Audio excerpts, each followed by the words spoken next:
یہ دو چیزیں پیدا کرنے کے لیے بھی اللہ کے راستے کا خروج اور ایک ذمہ داری کے اعتبار سے بھی اللہ کے راستے کا خروج، کہ ہم ان چیزوں کو پیدا کرنے کے لیے بھی اللہ کے راہ میں نکلے اور عالم میں دین پھیلے، اور ذمہ داری کو سامنے رکھ کر بھی اللہ کے راستے کا خروج ہو۔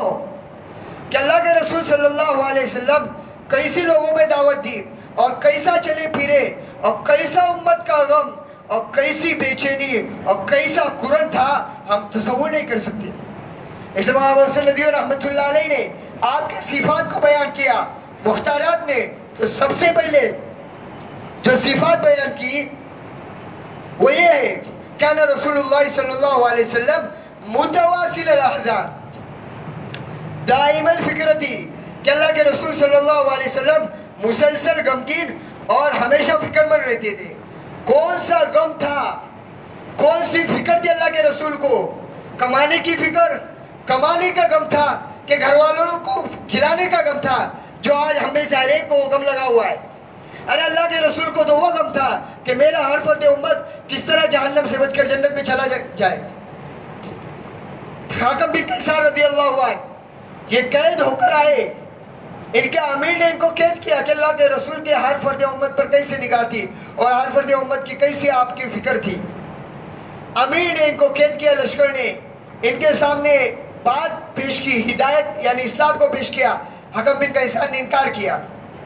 امیر نے ارادہ کیا کہ گردن اڑائی جائے، لیکن ایک شخص نے کہا رہنے دو، ایک کام کرے ہم مدینہ لے کر ان کو جاتے ہیں، شاید وہاں پر بات مان لے۔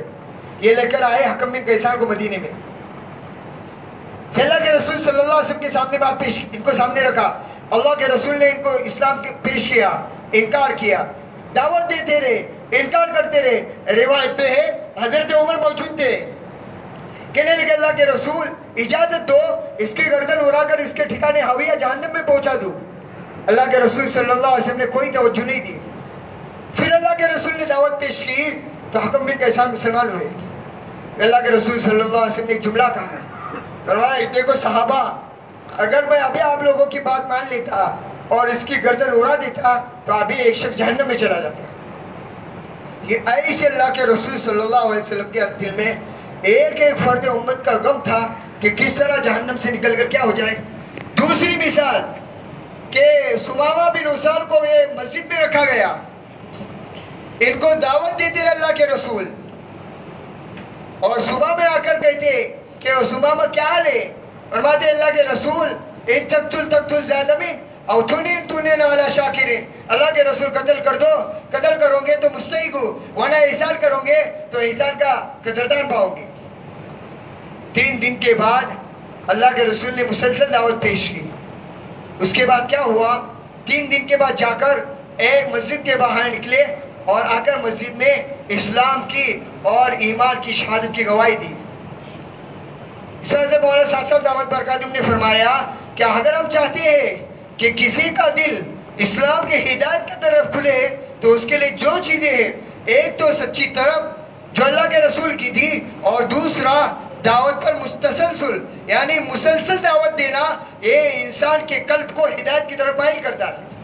اس لیے دوستو عزیزو، آپ ہمت ارادے کر کے بتائیں کہ ایک تو اپنی ذات کو سامنے رکھ کر اور دوسرا ایک عالم کی ذمہ داری سمجھ کر کہ کون کون اللہ کے راہ میں نکلے گا۔ 5 بار ماں کے لیے پہلے بتائیں۔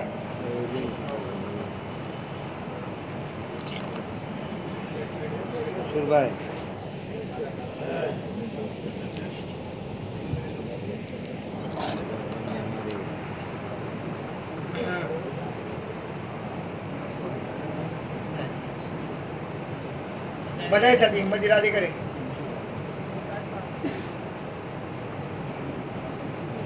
پانچ ماہ کے لیے پہلے بتائیں۔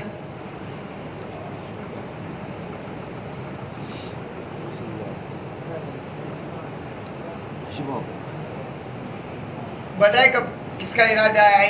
آئندہ مہینے یا جب بھی جماعت بنے گی 5 ماہ کی، اس وقت سے بتائیں۔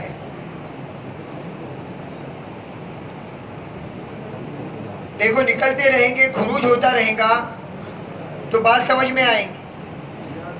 جو اللہ کے رسول صلی اللہ علیہ وسلم کا غم تھا وہ غم اللہ پیدا کرے گا۔ بدون خروج کے وہ غم اور وہ فکر پیدا نہیں ہو سکتی۔ اس لیے اللہ کے رسول صلی اللہ علیہ وسلم نے اپنی حیات میں بھی اور آپ کے بعد صحابہ ملک کو روانہ ہوئے تھے، کسی صحابی کو روکا نہیں جاتا تھا۔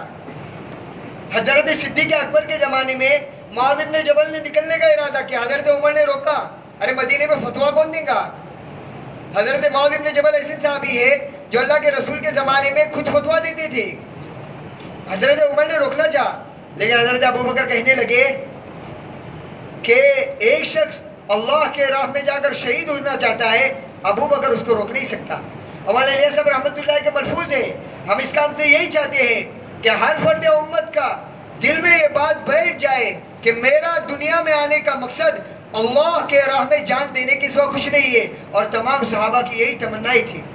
اس سے سیرت بھری ہوئی ہے اور واقعہ سنتے ہیں کہ ہر صحابی اللہ کے راہ میں شہید ہونے کے جذبات اور مواقع ڈھونڈتے تھے۔ اس لیے بتائے ہمت کرے، بتائے، اور دو نام آئے 5 ماہ کے لیے بتائے ساتھ بات کے ارادے بتائے، ابھی نقد نہ جائے ہمارے غفران بنے، اور بتائے صدیق بھائی جائیں گے، اللہ قبول فرمائے۔ دیکھو ارادہ کرنا ہمارا کام ہے، باقی نکالنے والی ذات، اسباب پیدا کرنے والی ذات وہ اللہ کی ہے، لیکن نیت تو ہم کریں۔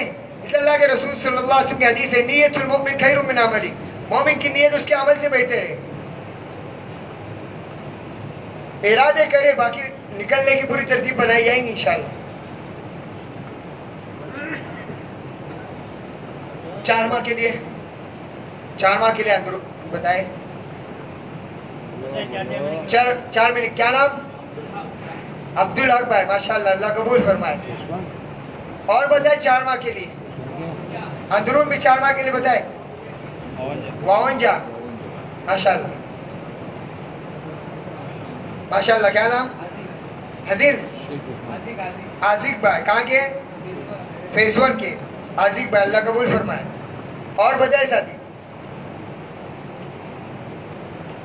بتائے ابھی تو ماشاءاللہ 4 ماہ کی آوازیں لگ رہی ہے اور ہر طرف 4 ماہ کی خروج ہو رہے۔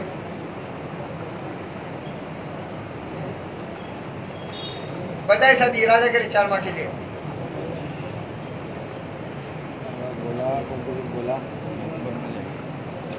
بتائے 4 ماہ کے لیے، آئندہ اگست ہے، اس کے بعد ہے، جوہر آنے والے ہیں، اس میں سے بتائے کس کا ارادہ ہوتا ہے 4 ماہ کے لیے؟ کیا نام؟ رفیق بھائی، کلمبولی، کلمبولی جامع مسجد، رفیق بھائی، رحمت مسجد۔ اور بتائے ساتھی،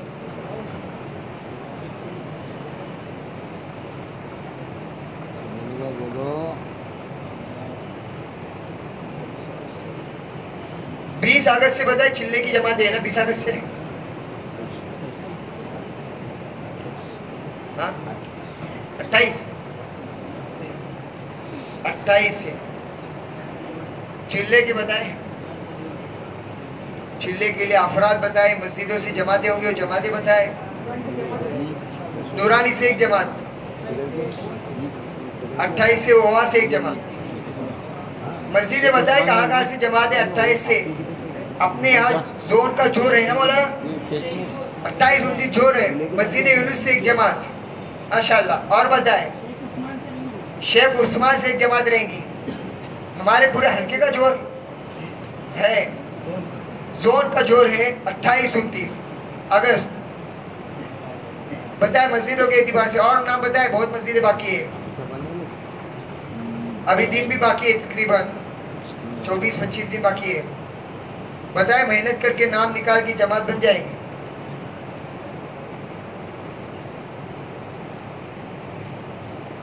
اطراف بتائے کہاں کہاں سے جماعتیں ہیں؟ وہاں سے لکھا ہے، کلمبولی، کلمبولی سے ایک جماعت، رحمت مسجد سے۔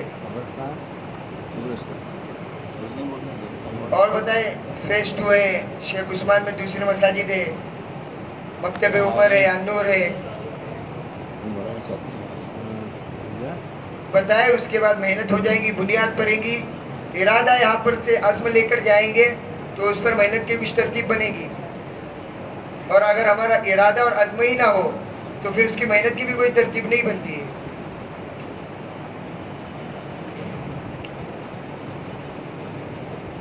اور کہاں سے بتائیں؟ مسجدوں سے. افراد بتائیں کسی کا اگر اس میں سے ارادہ ہو. سب لگا کر آئے کیا؟ سب مسجدوں سے جماعتیں گئی کیا؟ ہاں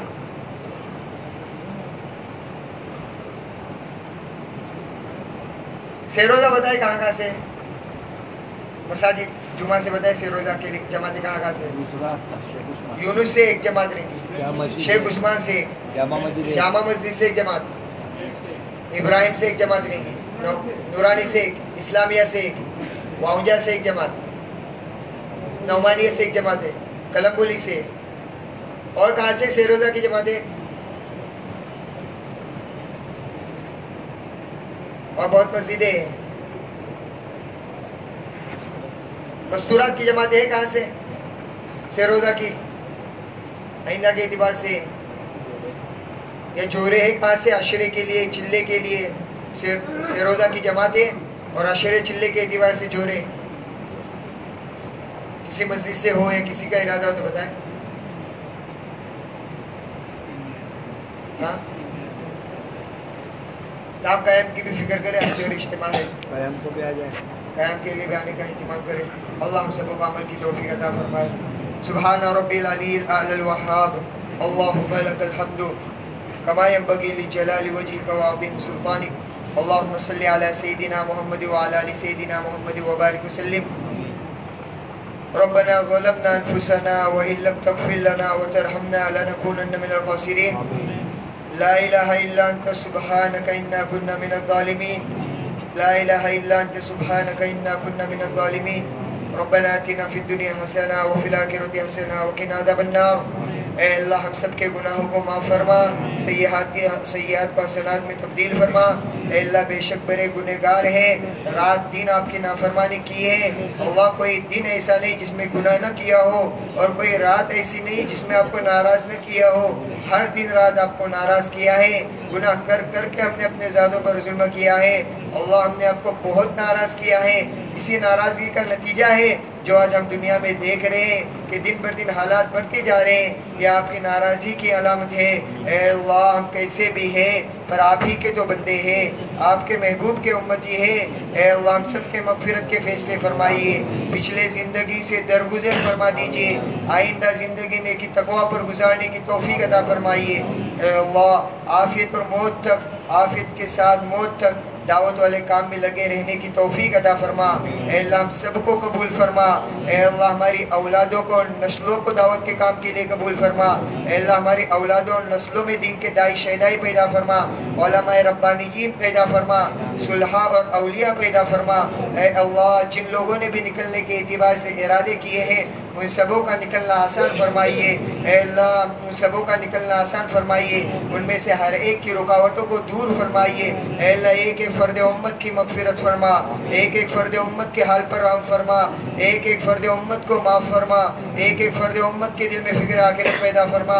اے اللہ مسلمانوں کے حالات کو سازگار فرما. فلسطین اور غزہ کے مسلمانوں کی حفاظت فرما. اے اللہ ان کے گھروں کی، مکانوں کی، دکانوں کی، ہر چیز کی حفاظت فرما. جو شہید ہوئے ان کی مغفرت فرما کر انہیں شہادت کا مقام نصیب فرما. اے اللہ جو محفوظ ہے ان کی حفاظت فرما. اے اللہ جو مانگا وہ بھی عطا فرما. مانگنے سے جو رہے گا وہ بھی نصیب فرما. کہیں سنی باتوں پر ہم سبوں کو عمل کی توفیق عطا فرما. ان تمام دعاؤں کو اپنے رحمت سے قبول و منظور فرمائیے. وصلی اللہ تعالی وسلم علی حبیبہ سیدنا محمد وعلی آلہ وصحبہ اجمعین. آمین برحمتک یا ارحم الراحمین.